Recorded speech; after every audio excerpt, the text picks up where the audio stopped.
Como lo vimos en semanas anteriores, hemos estado hablando sobre un concepto que para muchos quizás era extraño o quizás no estaban muy familiarizados con él, que es el concepto de la membresía. La membresía en la iglesia, que implicaba ser miembro de una iglesia cristiana, miembro de una iglesia local. Y la verdad es que tanto para mí como para ustedes ha sido un tiempo bien bueno, me imagino, por el hecho de que hemos podido sentar bases sólidas sobre lo que es el crecimiento en madurez en la iglesia. El concepto de la membresía bíblica de la iglesia local a nosotros nos va a llevar a poder cumplir con los mandatos que Dios nos ha dado sobre la manera en la cual nosotros debemos relacionarnos los unos con los otros. Es por medio de la membresía en la iglesia que nosotros vamos a adquirir un compromiso para con nuestro hermano y también juntos como iglesia vamos a adquirir un compromiso global de cuidarnos, de atendernos, de alentarnos los unos a los otros. Por eso es tan importante y necesario poder comprender esto de la membresía, qué implica, qué noción tiene el tema de la membresía en la iglesia. Hemos estado hablando, ya esta es la tercera oportunidad y la última en la cual vamos a estar hablando sobre esto, porque como les comenté, esto simplemente es una introducción a una nueva etapa que vamos a comenzar a vivir a partir de abril como iglesia, de un proceso de discipulado más intenso, más personalizado, más que busca generar un crecimiento en cada uno de aquellos que somos parte de esta iglesia.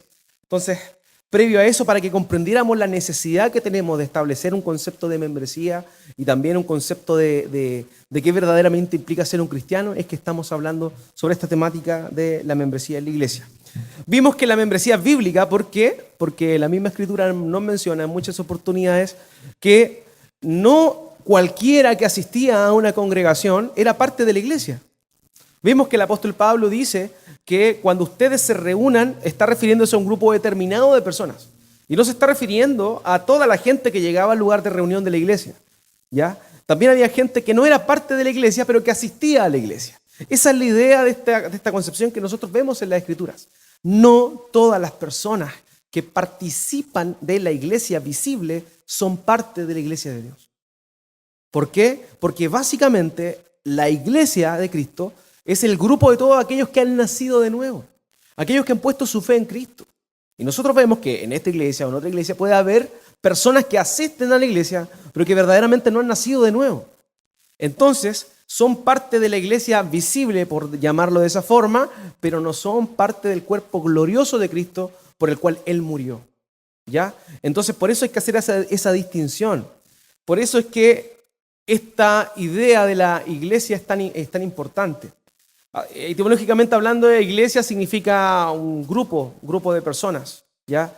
Se han hecho aducciones sobre el término de iglesia, sobre los que han sido llamados fuera y cosas por el estilo, pero en el uso del Nuevo Testamento, la palabra iglesia simplemente significa asamblea, una asamblea. La iglesia es la asamblea de todos aquellos que han sido redimidos por el Señor Jesucristo, ¿ya? Entonces, por eso hemos estado hablando de esta concepción. Vimos que la membresía era bíblica, vimos que era necesaria. ¿Por qué era necesaria? Básicamente porque a nosotros nos permite tener una mayor claridad a la hora de servir y de ser servidos, ¿cierto? Vimos que la membresía es útil porque nos ayuda a nosotros a conocer quién es mi hermano, por quién debo orar, por quién debo preocuparme, a quién debo sostener cuando está pasando aflicción, por quién debo preocuparme si está pasando por una enfermedad o un problema económico. Eso me facilita esta concepción de la membresía, saber quién es mi hermano y quién no, ¿cierto? También para poder, de alguna manera, aquellos que somos líderes en la iglesia, nos da la facilidad de saber con quién vamos a estar trabajando, con quién contamos. Porque cuando alguien es parte de una iglesia local, no tan solo se compromete a venir, a sentarse, escuchar, cantar un par de alabanzas e irse a su hogar, sino que también se compromete a servir. ¿Y a servir de qué manera? A servir con su trabajo, con aquellos dones que Dios les ha dado, aquellas capacidades que Dios les ha dado, pero también a servir y ayudar y aportar económicamente, por ejemplo, para todas las necesidades que como iglesia local tenemos. Y entiéndase, necesidad de iglesia local, no tan solo al arriendo de este lugar, sino también porque esto es un lugar físico en el cual nosotros nos reunimos. Pero esta no es la iglesia. La iglesia somos cada uno de nosotros, aquellos que hemos sido redimidos por Cristo. Por tanto, Por tanto, cuando nosotros ofrendamos, nosotros no solamente estamos dando para la entidad Iglesia Cristiana Antofagasta, sino en verdad estamos ofrendando para cada uno de nosotros. Si alguno de ustedes tiene una necesidad económica, está sin trabajo, lo van a echar de la casa porque no tiene para el arriendo, nosotros como iglesia local, todos, tenemos una responsabilidad si esa persona es miembro de la iglesia, si esa persona es un hermano en Cristo. Si sabemos que está pasando por una necesidad, tenemos que ver en qué manera podemos ayudar. Entonces, no tan solo tenemos que sacarnos la idea de que la iglesia es una entidad aparte de las personas que asistan. No, la iglesia somos cada uno de nosotros. Entonces, por eso es necesario, con esto de la membresía, reconocer a aquellos que verdaderamente han nacido de nuevo. ¿Por qué? Porque también la membresía nos da la facilidad de aplicar, cuando es el caso, la disciplina de la iglesia. Por ejemplo, si una persona viene acá, asiste regularmente a la iglesia, pero no se compromete más allá, simplemente asiste. Y de pronto se conoce la noticia que esta persona tiene una práctica inmoral, es infiel. ¿De qué manera nosotros como iglesia podemos acercarnos a esa persona y llamarla al arrepentimiento si ni siquiera tenemos certeza de que ha nacido de nuevo? En cambio, la membresía no facilita eso. ¿Por qué? Porque por medio de la membresía nosotros reconocemos que una persona es cristiana y también esta persona reconoce que está sujeto a sus hermanos y que requiere también amonestación y ánimo. Ya entendimos que cuando nosotros somos parte de una iglesia local y nosotros fallamos, lo que nosotros debemos anhelar es que algún hermano o alguna hermana con mucho amor, considerándose a sí mismo, nos vaya y nos diga a nosotros que estamos mal para que nos arrepintamos. Porque ese es el llamado como iglesia, al arrepentimiento, a que crezcamos. No es a hacerle la cruz a una persona. Por eso la disciplina de la iglesia no tiene que ver con hacerle la cruz a alguien porque ha fallado, porque ha pecado, no. Tiene la idea de llamarle al arrepentimiento y que por medio de ese arrepentimiento haya restauración. Esa es la idea. Pero no podemos aplicar o ayudar en disciplina a un hermano, a una hermana, si es que esta persona no es parte de la iglesia como tal. Entonces, por eso hemos visto no tan solo lo bíblico que es la membresía, sino lo necesario y práctico que se hace a la hora del desarrollo de una iglesia, el concepto de la membresía.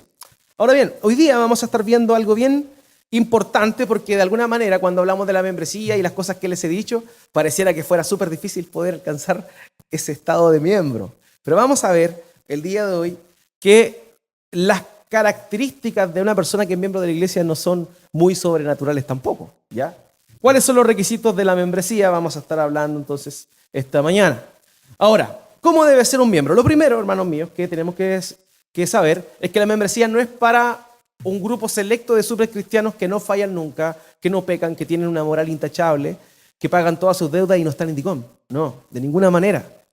La membresía es para personas que han nacido de nuevo. O sea, el estado primitivo de alguien que puede ser y optar por ser miembro de una iglesia local es haber nacido de nuevo, ser cristiano, así de simple. Entonces no es algo que pudiese parecer lejano a las personas, no, es algo que es tangible para las personas. No se trata de buscar la perfección moral, ¿ya? Sino se trata de reconocer a aquellas personas que verdaderamente conocen su necesidad de Cristo. Porque si nosotros dijéramos, no, en realidad las personas que son parte de esta iglesia, que son parte de miembros de esta iglesia, son exclusivamente aquellos que tienen su hoja de antecedentes limpia, su hoja de anotaciones vigente limpia y todo eso. No, no se trata de aquello. No se trata de eso. ¿Por qué? Porque el llamado a la iglesia es un llamado de gracia. Aquellos que hemos nacido de nuevo, hemos sido salvados por gracia de Dios. Por tanto, si nosotros pusiéramos estándares morales para ser parte de una congregación, nótese esto, para ser parte de una congregación, nosotros estaríamos cayendo en el legalismo y en el fariseísmo y no en ser una iglesia cristiana, ¿ya? Por tanto, no hay que cumplir con un estándar moral y ético para ser miembro de la iglesia. Pero, y aquí viene el pero, para ser... esto antes de que vaya a la otra. Normalmente, el mismo concepto de membresía a nosotros como que nos perturba un poco. Porque, por ejemplo, si cuando yo soy parte o miembro de un club deportivo, se supone que tengo que ser bueno para el deporte del cual soy miembro. Si soy miembro del club atlético de algún colegio, de alguna universidad, se supone que yo tengo que ser bueno, un buen atleta, un buen corredor, etcétera, ¿cierto? De la misma manera, si yo soy parte de un club deportivo, uno presupone que uno es bueno para el fútbol, ¿cierto? Porque esa es como la noción que uno tiene sobre el concepto de membresía. Ahora bien, la membresía de la iglesia no necesita a cristianos perfectos, ¿ya? Porque nosotros sabemos que no somos perfectos, sino que estamos en un proceso de perfección. Por tanto, no hay un estándar moral y ético que le permita a una persona ser parte de la iglesia local, sino más bien haber sido alcanzado por la obra redentora de Cristo Jesús, ¿ya? Por eso es tan importante esto. No buscamos el moralismo, no buscamos el fariseísmo. ¿Por qué? Porque aquellos que somos parte del cuerpo de Cristo somos aquellos que han sido alcanzados por la gracia de Dios. Nada más que eso, es lo único que nos convoca. Ahora, ¿quién puede tener acceso entonces a la membresía? Y la respuesta es súper simple: los cristianos. ¿Quién puede ser parte de esta iglesia cristiana Antofagasta? Cristianos. Aquellos que han nacido de nuevo. ¿Por qué? Porque la labor de la membresía en una iglesia es considerar a aquellos que han nacido de nuevo. ¿Se acuerdan que vimos que de alguna manera la iglesia local tiene y cumple una función como una embajada? ¿Qué hace una embajada? Una embajada en otro país es como una representación de otra nación en un lugar ajeno, en una nación distinta. De la misma manera, la iglesia cristiana, hermanos míos, la iglesia local, es una embajada del reino de los cielos en este mundo. Hay una separación clara entre este mundo y el reino de Dios. El mismo Señor Jesucristo dice en su oración suma sacerdotal en Juan capítulo 17, dice: yo no te ruego que los quites del mundo, sino que los guardes del mal. Entonces, estamos en este mundo, pero no somos de este mundo, porque pertenecemos a otro reino, y ese es el reino de los cielos. De esa manera, la iglesia local cumple una función. ¿Cuál es esa función? Ser como una embajada del reino de los cielos en medio de este mundo. Por tanto, ¿qué hace una embajada? Una embajada no hace ciudadano a una persona. Una embajada lo que hace es reconocer la nacionalidad de esa persona en otro lugar. ¿Se entiende la idea? De la misma manera, la iglesia local, la iglesia cristiana, es lo que cumple, la misión, la función que cumple por medio de la membresía, es reconocer quién verdaderamente ha nacido de nuevo y quién no. La embajada de Chile en Estados Unidos reconoce, si es que yo voy hacia allá y me da una visa, reconoce que yo soy un chileno estando en Estados Unidos. De la misma manera, la iglesia de Cristo cumple esa función. La iglesia local cumple la función de reconocer quién es cristiano en medio de este mundo. ¿Ya? Esa es la idea. Entonces, ¿quién puede tener acceso a ser parte de una iglesia local? Sumamente simple: los cristianos. ¿Ya? Aquellas personas que dicen y profesan ser cristianos. Ahora, si los cristianos, escúcheme bien, si los cristianos son aquellos que tienen la opción de ser parte de una iglesia local, ¿quiénes son los cristianos? Y aquí vemos nosotros en el libro de los Hechos, en Hechos capítulo 11, versículo 26, en la segunda parte, que dice lo siguiente referente a este título, cristiano. La palabra cristiano se emplea básicamente 2 veces en el Nuevo Testamento. Una la dice Pedro y otra aparece acá en el libro de los Hechos. Ahora dice acá: fue en Antioquía, fíjese bien, donde a los discípulos se les llamó cristianos por primera vez. Entonces dijimos que miembros de una iglesia local pueden ser todos aquellos que verdaderamente son cristianos. Pero ahora nos hacemos la otra pregunta: ¿quiénes verdaderamente son cristianos? Y la respuesta no la da acá: discípulos. Discípulos de Cristo.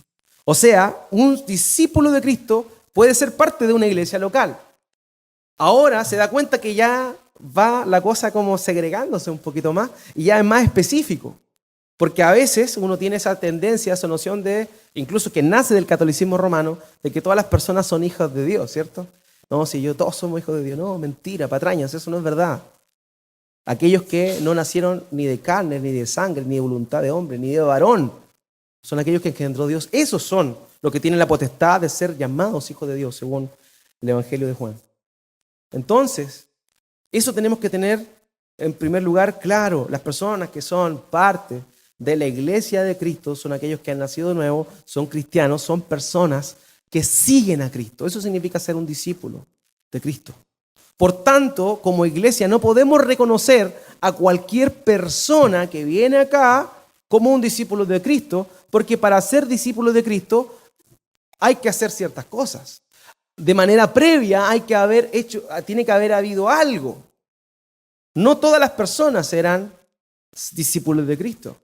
De hecho, el mismo Señor en Juan capítulo 8 dice, en versículo 31 y 32, dice el texto ahí, dice, y hablando a los que habían creído en Él, les dijo, si alguno de vosotros quiere ser mi discípulo,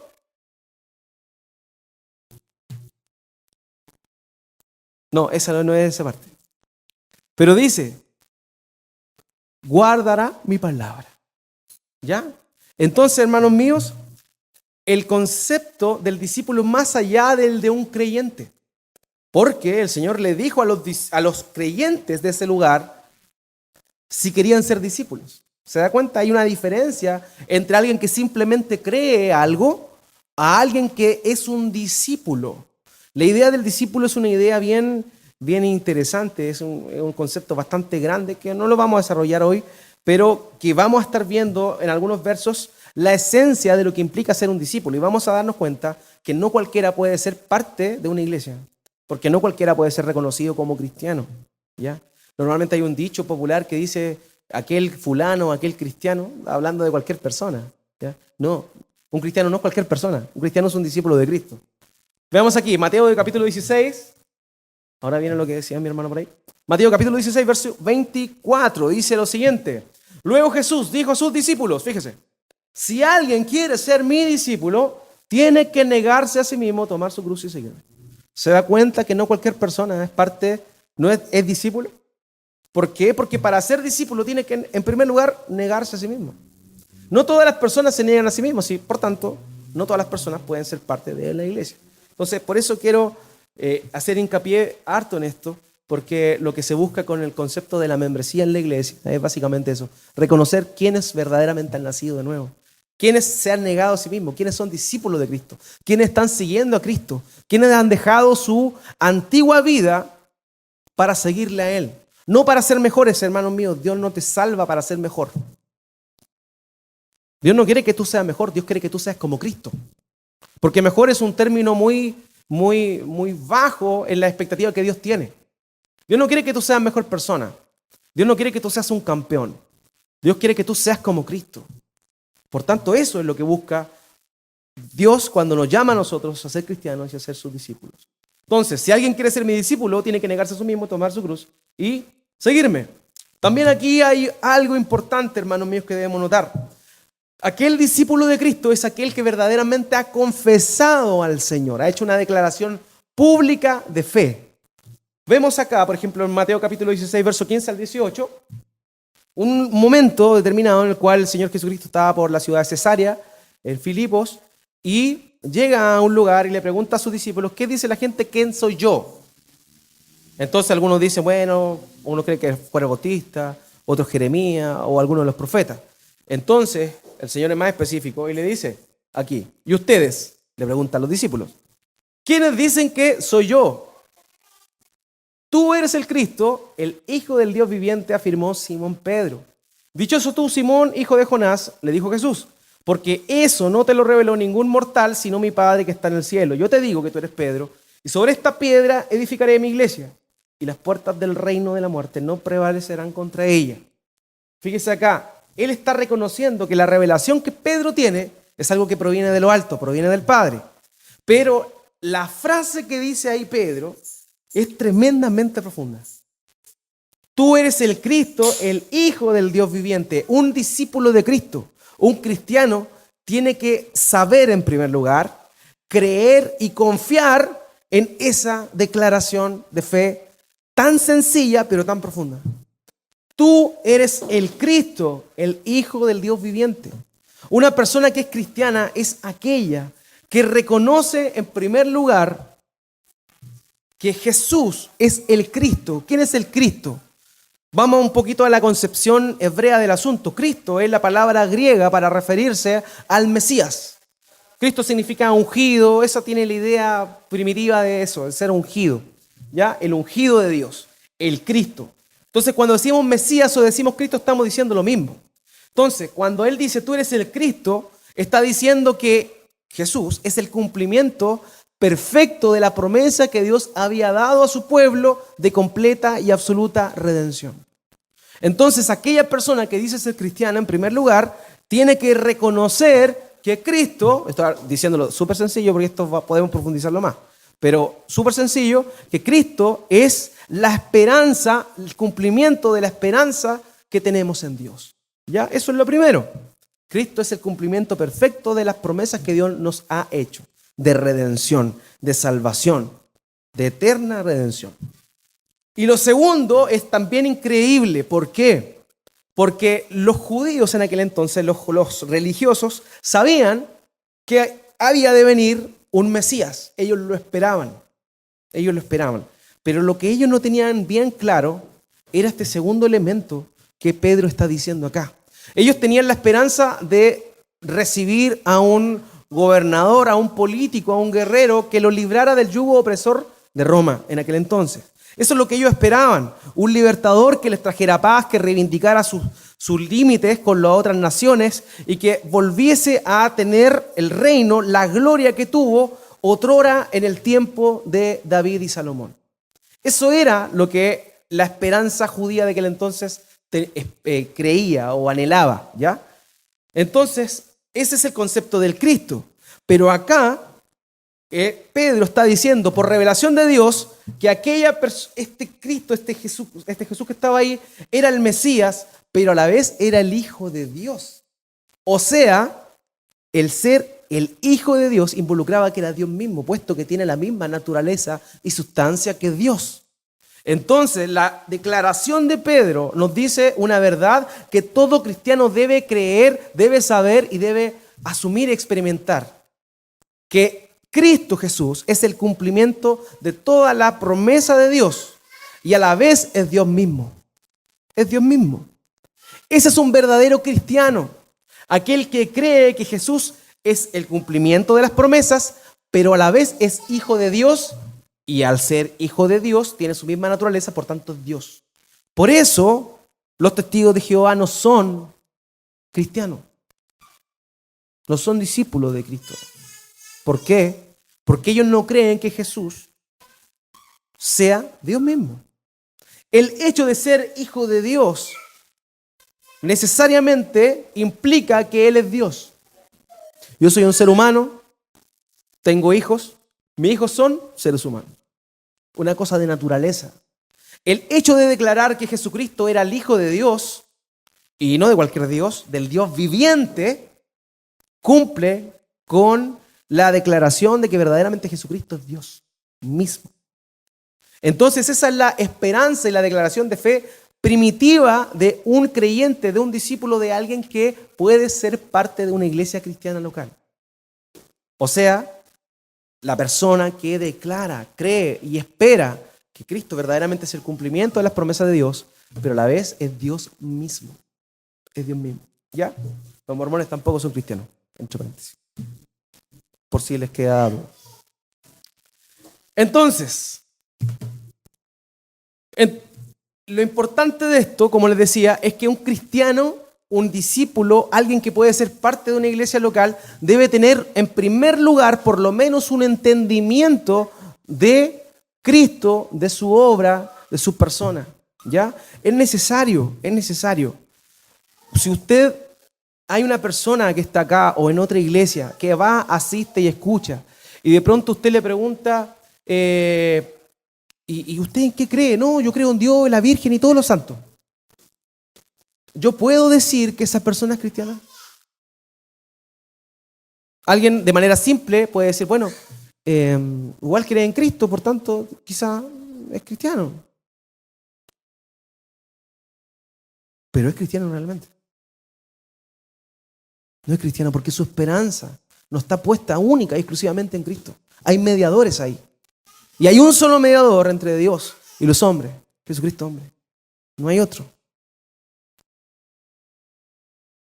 La declaración de Cristo, ahí en Juan 14:6, es exclusiva y excluyente. Yo soy el camino, la verdad y la vida. Nadie va al Padre sino por mí. Él es exclusivo, Él es el único camino, la única verdad y la única vida. Y excluye, porque no hay nadie más. No hay otro camino para llegar al Padre. Entonces, aquellos que piensan que hay otras maneras de llegar a Dios, están errados y no podemos decir nosotros que verdaderamente son cristianos discípulos de Cristo. Porque la enseñanza de Cristo no era esa. No era esa. Un cristiano, un discípulo, un miembro de la iglesia, todos estos términos son intercambiables, ¿ya? Porque obviamente alguien que puede ser parte de la membresía de una iglesia es un cristiano y es un discípulo a la vez. Debe entender el evangelio y creer en el evangelio, ¿ya? Todos aquellos que ustedes están acá esta mañana y ustedes dicen yo soy cristiano, entonces usted debería poder explicar qué es el evangelio, ¿ya? Y aparte de eso, creer con todo su ser en ello. En ello. Eso es súper importante, porque si usted no sabe lo que cree, usted simplemente es un simpatizante, pero usted no es un verdadero creyente. Y necesita verdaderamente creer en Cristo, ¿ya? Eso es necesario. Un cristiano debe entender el evangelio. A veces hay personas que me han dicho, uy, y cuando converso con alguien no sé cómo predicarle. Lamentablemente muchas personas no saben cómo predicar el evangelio porque ni siquiera saben qué es el evangelio. Entonces, si alguien ni siquiera sabe lo que es el evangelio, ¿de qué manera yo podría tener certeza de que esa persona verdaderamente ha nacido de nuevo? Si lo que Cristo vino a darnos es una buena noticia, la buena noticia, el evangelio. Entonces, lo primero es un requisito intelectual, por así decirlo. Una persona debe saber, por lo menos intelectualmente, pero no es suficiente, pero por lo menos debe saber qué es el evangelio. Si no sabe lo que es el evangelio, realmente no puede ser considerado un cristiano, no puede ser considerado como parte de la membresía de una iglesia local. Si yo te pregunto qué es el evangelio, digo, bueno,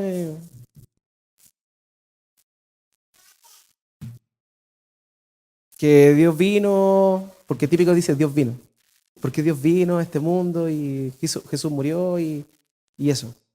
Sí, eso es parte del evangelio, está bien. Pero el evangelio parte de algo mucho más atrás, de la condición del hombre.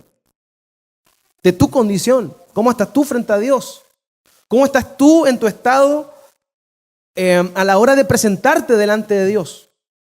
¿Eres digno de estar en la presencia de Dios? Como predicaba mi hermano Gilberto la semana pasada. ¿Quién puede estar en el monte del Señor? ¿Quién puede gozar de su tabernáculo? El limpio de mano y puro corazón.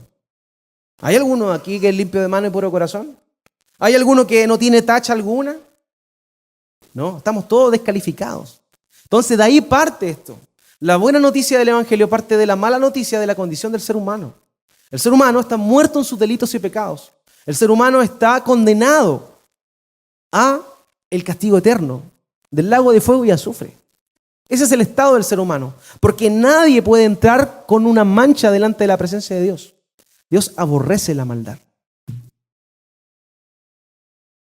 Dios aborrece la maldad.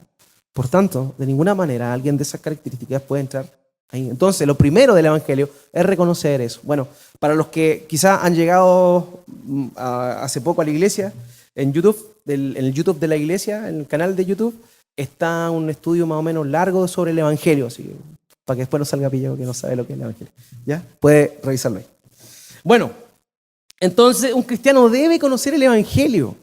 Entonces no se da cuenta que, en primer lugar, dijimos que tiene que ser un cristiano. Ya ese término pudiese sonar familiar para todos. Cualquiera podría ser considerado cristiano, pero vimos que no. Los cristianos verdaderos son aquellos que son discípulos de Cristo. Implica que siguen a Cristo, implica que se niegan a sí mismos, implica también que confiesan que Jesucristo es el Cristo, el Hijo del Dios viviente. ¿Se da cuenta? Ahí se va complicando el panorama un poco más. ¿Ya? Entonces, vemos nosotros que para ser miembro de una iglesia local, para ser considerado como cristiano, el primer requisito fundamental es la fe. ¿Por qué? Porque yo confío, que es la definición más básica de lo que es la fe, en algo. Y ese algo es la declaración que acabamos de decir. Cristo es el Hijo del Dios viviente. ¿Ya? Él es el eterno Redentor. Entonces, si alguien quiere ser parte de la iglesia local, debe confiar en Cristo. No es la perfección moral, sino la fe en la perfección de Cristo la que lo hace parte de su iglesia. ¿Ya? Entonces, ¿se acuerda que yo le comenté que algunas personas piensan que para ser parte de una iglesia local hay que ser íntegro, intachable? No. Para ser parte de una iglesia local hay que reconocer que uno no es íntegro ni intachable y que uno va a ser parte de la iglesia de Cristo confiando en los méritos de Él para comenzar ese proceso de formación en el cual nosotros vamos creciendo y asemejándonos más y más al Señor Jesucristo. Esa es una gran diferencia, porque en la iglesia nosotros vemos gracia, no vemos moralismo, no vemos fariseísmo, vemos gracia. Es la obra de Cristo, no nuestra obra, la que nos hace parte de la iglesia. Por tanto, nuestra fe es el primer elemento necesario para ser cristiano, para ser un discípulo y para ser parte o miembro de una iglesia local. ¿Ya? Entonces, la fe es lo primero. El requisito de la fe, 1 Juan 4, del 1 al 3. Queridos hermanos, no crean a cualquiera que pretenda estar inspirado por el Espíritu, sino sométanlo a prueba para ver si es de Dios. ¿Se da cuenta? Sométanlo a prueba para ver si es de Dios. Hay cosas que no son de Dios. Hay personas que tienen una simpatía por el Evangelio, por la iglesia de Cristo, pero realmente no son de Dios. Porque han salido por el mundo muchos falsos profetas, y en esto pueden discernir quién tiene el Espíritu de Dios. Todo profeta que reconoce que Jesucristo ha venido en cuerpo humano es de Dios. Todo profeta que no reconoce a Jesús no es de Dios, sino del anticristo. Ustedes han oído que este viene en efecto y ya está en el mundo. ¿Eso qué implica? Implica que un verdadero cristiano es aquel que confiesa que Jesucristo, el Hijo de Dios, Dios mismo, se hizo carne y vino a este mundo. Y eso, el hecho de venir en carne a este mundo, implica, por defecto, toda su obra. ¿Ya? Esa es la idea. Entonces, lo primero es el requisito de la fe, tiene que ver con eso básicamente. Confiamos y creemos en la obra de Cristo. Para ser cristiano yo tengo que tener fe, mi fe puesta en Cristo Jesús y en su obra. En segundo lugar, fijémonos acá en los requisitos que el mismo Señor pone para estar con Él, para ser parte de su pueblo, para ser parte de su reino. Fíjense aquí en Mateo capítulo 18, versos 4 al 5. Por tanto, el que se humilla como este niño será el más grande en el reino de los cielos. El que recibe en mi nombre a un niño como este me recibe a mí. Aquí hay un requisito fundamental del cristiano. Es la humildad. Es la humildad. Aquel que se humilla como este niño. Hay algunos que piensan, funciona otros pasajes que no consideran esta cláusula, que los niños todos le pertenecen a Dios. Y no, hijo, los niños necesitan a Cristo. Por eso el Señor Jesús dice, dejad que los niños vengan a mí. Porque los niños necesitan de Cristo. Si los niños no necesitaran de Cristo, Jesús no lo hubiera dicho, dejen que los niños vengan a mí. Porque por el solo hecho de ser niños están salvos, eso significa que no necesitan a Jesús. Todos los niños necesitan a Jesús. Entonces, acá esa alusión que dice que de los tales es el reino de los cielos, haciendo alusión al niño, tiene que ver con la actitud de ese niño.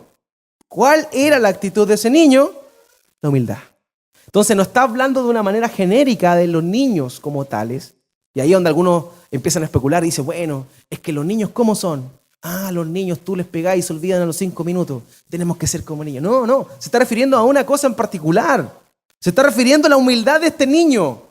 O sea, el que se humilla como este niño es el más grande en el reino de los cielos. Esa es la idea del pasaje. Por tanto, hermanos míos, requisito que el mismo Señor Jesucristo da para ser su discípulo, para ser un cristiano, es tener humildad. Por tanto, aquella persona que quiere ser parte de una iglesia local tiene que reconocerse como un pecador. Tiene que reconocerse que solo no puede. Tiene que reconocer que no hay mérito alguno de su propia parte que pueda aportar en el proceso de redención. La iglesia no es para orgullosos. La iglesia es para gente humilde, que reconoce su incapacidad y necesidad de Dios. Eso somos todos nosotros. ¿Qué dicen las bienaventuranzas? ¿Bienaventurados quién? Los humildes, ¿o no? Hermanos míos, es necesario que nosotros comprendamos que la humildad es un factor fundamental porque la humildad nos lleva a nosotros a reconocer nuestra condición. Por tanto, yo puedo decir que alguien es cristiano cuando veo humildad a la hora de reconocer su condición pecaminosa. Si una persona se considera buena, realmente no podría yo decir que es un cristiano. ¿Por qué? Porque no necesita a Cristo. Alguien bueno no necesita a Cristo. Esa es la idea de esto. ¿Ya? Entonces continuamos. El otro requisito importantísimo, el arrepentimiento. Yo reconozco, soy humilde, reconozco mi condición de pecado. ¿Ya? ¿Pero qué viene ahora? El arrepentimiento. Se ha cumplido el tiempo, Marcos 1, capítulo 1, verso 15, decía, el reino de Dios está cerca. Arrepiéntanse y crean las buenas nuevas. Las buenas nuevas es el término evangelio. Arrepiéntanse y crean el evangelio. El evangelio es la buena noticia, pero para poder recibirlo, previamente, tiene que haber arrepentimiento. Arrepentimiento. Entonces, ¿de quién puede ser parte de una iglesia local? Un discípulo que ha nacido nuevo, que sigue a Cristo, que cree que Cristo es el Mesías, el Hijo del Dios viviente, ¿cierto? Todo eso, pero también alguien que se humilla y se arrepiente. Se humilla y se arrepiente de sus pecados. Por eso aquí no hay ninguna persona perfecta moralmente, pero aquí tienen que haber puras personas que todos los días se arrepienten. No tan solo una vez, que fue el momento, ¿cierto?, en el cual el Espíritu Santo tocó nuestro corazón, fuimos confrontados con la verdad del Evangelio, nos arrepentimos de verdad, ese arrepentimiento, pero constantemente nosotros, en nuestra vida de fe debemos estar arrepintiéndonos, porque fallamos a Dios, fallamos a Él. Y dice Juan que si alguno pecare, abogado tenemos para con el Padre, Jesucristo el justo, pero debemos recurrir a ese abogado. ¿Y cómo recurrimos a ese abogado? Por medio del arrepentimiento. Debemos constantemente estarnos arrepintiendo de lo que hacemos. ¿Sabe por qué? Porque si usted no se arrepiente del pecado, no sé, del mal pensamiento, del pelambre, de la mala intención y esas cosas, si usted no se arrepiente de eso, usted va a seguir haciéndolo. En cambio, cuando usted se dispone a arrepentirse, ya hay algo que te va a trabar a la próxima vez que tú vas siquiera a tener la tentación de tener ese pecado nuevamente. Entonces, por eso es necesario el arrepentimiento.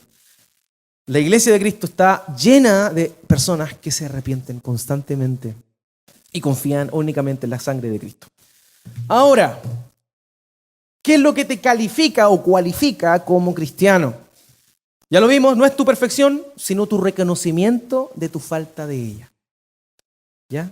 Eso es lo que nos califica para ser cristianos, para ser discípulos, para ser parte de una iglesia local. No es que nunca peques, sino tu lucha contra el pecado. Y eso también es importante. ¿Por qué? Porque todos vamos a seguir fallando. Lamentablemente vamos a seguir fallando. Pero es nuestra lucha contra ese pecado la que va a garantizar que verdaderamente hemos nacido de nuevo. Juan, en su primera epístola, dice que el que practica el pecado es del diablo. Aquel que tiene una práctica constante del pecado no pertenece a Dios, no ha nacido de nuevo, no ha nacido de Dios. Pero aquel que peca y se arrepiente, aquel que peca y reconoce esa incapacidad y que dispone su corazón a luchar contra esa tentación, contra ese pecado, es aquel que verdaderamente manifiesta con sus hechos que ha nacido de nuevo. No te califica que te consideres justo, sino que tengas hambre y sed de esa justicia, como dice el Señor en el monte de las bienaventuranzas.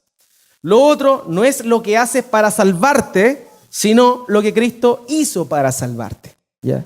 Entonces es que ahora yo me voy a portar bien. Sí, obviamente tiene que haber esa disposición en la cual tú no vas a fallarle más a Dios. ¿Ya? Pero lo importante no es los méritos que tú haces, lo importante es el mérito de Cristo y de tu confianza precisamente en ese mérito, lo que te hace un cristiano. Les vuelvo a repetir, estos son para entrar, para ser considerado un cristiano, para ser considerado un creyente, un hijo de Dios. ¿Ya? Pero obviamente se espera que aquellos que son cristianos, que aquellos que son discípulos del Señor, vayan creciendo paulatinamente y siendo moldeados a la imagen de Cristo. Por tanto, no es que nosotros tengamos que tener una estatura moral, sino que es el Espíritu Santo el que va formando esa estatura conforme a la imagen de Cristo en nuestras vidas. Entonces no debemos confundir una cosa con la otra. No es entonces que cualquiera que dice, yo me arrepiento y tiene un remordimiento, pero sigue haciendo las mismas cuestiones y en vez de que pasa el tiempo, en vez de ir creciendo, ir dejando ciertas cosas, se van manifestando más tentaciones o más tendencias hacia el pecado. No, esa persona no es cristiana. ¿Ya? No se trata de eso. Obviamente, si yo he nacido de nuevo, voy a partir pollito, creciendo de a poquito, ¿cierto? En una etapa primitiva, como los niños, como los bebés, ¿cierto? Que al principio no pueden hacer nada. Es chistoso porque los primeros meses ni se mueven, tú los dejaste ahí y ahí quedan, mueven sus manos, los pies a lo mucho. Pero a los 6 meses no los podéis dejar solos porque se van debajo de la cama y se caen. ¿Por qué? Porque empieza un proceso de crecimiento. Lo mismo pasa en nuestra vida de fe. Personas nacen de nuevo, conocen a Cristo y son como bebés. Cosas que no pueden hacer, cosas que todavía no entienden, pecados que todavía tienen, pero que a medida que van creciendo, eso va a ir cambiando. ¿Por qué? Porque van creciendo conforme a la estatura de Cristo. Perfecto. Entonces, otro requisito importante, hermanos míos, para ser miembro de una iglesia, para ser considerado y reconocido como cristiano, es el bautismo. ¿Ya? Fíjense lo que dice acá en Hechos capítulo 2, versículo 38. Esta es la primera predicación de Pedro. Luego de Pentecostés, ¿cierto? Cuando ocurre el evento en la fiesta de Pentecostés, viene el Espíritu Santo, ¿recuerdan aquello? Viene el Espíritu Santo, forma lenguas de fuego sobre las personas que estaban ahí, comienzan a hablar idiomas nuevos para ellos, pero idiomas conocidos para las personas que estaban alrededor. Y luego de eso, Pedro, lleno del Espíritu Santo, comienza a predicar, hace un pequeño recorrido, le habla de Cristo y de su obra. Termina diciendo eso, el versículo 37, la respuesta de esas personas que estaban en ese lugar le dice a Pedro, entonces, ¿qué haremos? Y la respuesta en el versículo 38 es esta: arrepiéntase y bautícese cada uno de ustedes en el nombre de Jesucristo para perdón de sus pecados. Le contestó Pedro, y recibirán el don del Espíritu Santo. Arrepentimiento y bautismo van de la mano, van de la mano. El bautismo es algo importante, hermanos. Y aquí es necesario comprender que incluso el mandato del Señor es el bautismo. Ahora, el bautismo no salva a nadie, ¿ya? Esto es necesario que lo entendamos. El bautismo no salva a nadie. Pero Dios, y lo vamos a leer después más detenidamente, el Señor Jesucristo estableció que aquellos que Él salvó se bauticen, ¿ya? Entonces, el bautismo no salva a nadie, pero el Señor estableció que aquellos que Él salvó se bautizan. Esta es la idea del bautismo. Es importante, es un elemento fundamental esto, el bautismo. Ahora, fíjese en el mandato. Este mandato lo hace el Señor Jesucristo cuando está a punto de ascender. Ya murió, resucitó, se le apareció a sus discípulos por 40 días y luego de eso se está despidiendo y le da lo que nosotros conocemos como la gran comisión. Lo que para muchos es la gran omisión. Pero eso es cuento aparte. Mateo 28, 19 dice, por tanto, vayan y hagan discípulos de todas las naciones, bautizándolos en el nombre del Padre y del Hijo y del Espíritu Santo. Fíjense en un detalle importante en el orden de este texto. A veces nosotros pensamos y decimos, oye, ¿sabes qué? Conversé con una persona y como que tiene fe y como que va a venir a la iglesia, ¿por qué no lo bautizamos? ¿Cierto? Es como lo que uno normalmente puede pensar. De hecho, nosotros también como iglesia en su momento lo hemos hecho así. Ahora, ¿cuál es el punto? Fíjense en el orden del mandato. ¿Qué dice? Por tanto, vayan y hagan discípulos. Entonces, yo no puedo bautizar a cualquiera. ¿A quién bautizo yo? A los discípulos. A los discípulos. Entonces, primero viene esta etapa del discipulado. Y un discípulo, lo vimos que el mismo Señor Jesucristo estableció, que era ¿quién? Aquellos que en primer lugar se niegan a sí mismos, toman su cruz cada día y le siguen. Entonces, no cualquiera es un discípulo. Por tanto, no cualquiera voy a bautizar. ¿Se entiende la idea? Entonces, el sello, llamémoslo, de esta etapa de discipulado en el cual están conociendo a Cristo es el bautismo. Entonces, las personas que pueden ser parte de la iglesia son aquellos que han sido bautizados, pero no todos pueden ser bautizados. ¿Se da cuenta? ¿Por qué? Porque para ser bautizado hay que ser cristiano de verdad. Haber nacido de nuevo. Entonces, vayan, hagan discípulos de todas las naciones, bautizándolos en el nombre del Padre, del Hijo y del Espíritu Santo. Por tanto, eso es un mandato. No es una sugerencia. No es una sugerencia. Es un mandato. Por tanto, vayan. Vayan, es un imperativo. ¿Ya? Entonces, el bautismo es un requisito para ser considerado como miembro de una iglesia. Necesario. Sumamente necesario.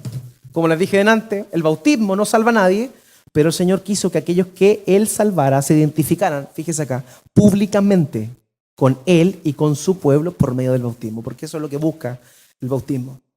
cuando en el tiempo del Señor Jesucristo existían personas que se dedicaban a hacer prosélitos. ¿Sabe usted qué son los prosélitos? Son aquellas personas que, siendo de otras naciones, de otras religiones, los maestros judíos iban y les enseñaban el judaísmo y abrazaban el judaísmo. Era como que si se convirtieran extranjeros, que se convertían de las religiones de sus pueblos hacia el judaísmo. Eso eran los prosélitos, ¿ya? Una de las características de los prosélitos era que ellos se bautizaban. O sea, los maestros judíos les llevaban y les enseñaban a bautizarse. ¿Por qué? Porque de esa manera ellos manifestaban que ahora estaban siguiendo las enseñanzas de estos rabinos. Ahora, lo impactante es que cuando viene Juan el Bautista, él llega a Israel y ellos que estaban enfocados en bautizar gente para convertirlo al judaísmo, él llega y Juan el Bautista comienza a llamar a los judíos a bautizarse para que se convirtieran a Dios. Entonces, por eso el mensaje de Cristo también fue súper impactante en su momento y causó un revuelo social porque lo estaba llevando, porque lo que ellos buscaban era que la demás gente se convirtiera al judaísmo, pero Jesucristo llega y le dice, no, conviértanse a Dios. Ese es el verdadero bautismo, esa es la idea. Había una identificación con esta nueva enseñanza. Por eso los discípulos de algunos maestros también en aquel entonces se bautizaban. Eran bautizados por su maestro, porque eso significaba que ahora abrazaban la nueva enseñanza de su maestro. ¿Ya? Por eso el bautismo tiene esa idea de identificación. Cuando nosotros nos bautizamos, lo que estamos haciendo es identificarnos con Cristo y con su iglesia. Por tanto, es un requisito también importante el tema del bautismo. Aquí hay personas que quizás no están bautizadas, ¿ya? Vamos a comenzar prontamente y les vamos a estar informando, como les decía, un proceso de discipulado. Para que esta concepción de la membresía tenga la validez que tiene que tener. Y ahí, ¿cierto? Vamos a estar viendo y terminado ese proceso vamos a estar bautizando. Para que seguimos de alguna manera este mandato que el Señor nos da de poder bautizar. Ahora, fíjense en esto. Hay personas que, de hecho, hermano, yo le voy a confesar algo. Yo me demoré 1 año en bautizar. ¿Por qué? Porque yo nací en una familia cristiana, yo pensé que uno era nieto de Dios. Entonces, como mi papá era cristiano, yo había asistido a la iglesia, y mis papás eran cristianos, eran hijos de Dios y era nieto de Dios. Entonces no necesitaba el bautismo. El orgullo de mi corazón, el primer año me llevó a resistirme al bautismo, ¿ya? Y eso, precisamente cuando estaba estudiando esto, vi precisamente eso. Muchas personas se niegan al bautismo porque, ay, ¿cómo voy a, no, me voy a meter al agua, a salir nada que ver, qué feo? Un poco como por orgullo, por dignidad, no sé qué. Pero el bautismo es una ordenanza de parte de Dios. Y como dice ahí, créeme que el bautismo es el mandamiento más fácil que tienes que cumplir. Porque los demás sí que son más difíciles. Mojar el cuerpo es lo más fácil que hay. Entonces, si no estás dispuesto a bautizarte, a mojar, a sumergirte en las aguas y de esa manera reconocer tu fe en Cristo y tu asociación con la iglesia de Cristo, obviamente no vas a estar dispuesto a obedecer y a seguir los demás mandamientos de Dios. Por eso es tan importante el bautismo. Esos son los requisitos, hermanos, grosso modo, de aquellos que quieren ser parte de la iglesia. Creo que son cristianos, son discípulos de Cristo y quieren ser parte, formar parte de esta iglesia local que se llama Iglesia Cristiana Antofagasta. Así que, como les dije, vamos a estar dando más información la otra semana ya sobre qué es lo que vamos a estar haciendo a partir de abril y cómo vamos a ir creciendo en esto del discipulado que es tan importante. Dios no nos llamó a nosotros. El Señor Jesús nos mandó a ser discípulos. Pero ¿cómo vamos a hacer discípulos si nosotros no somos discípulos? Entonces vamos a estar como iglesia involucrándonos más a partir de ahora en abril en este concepto del discipulado.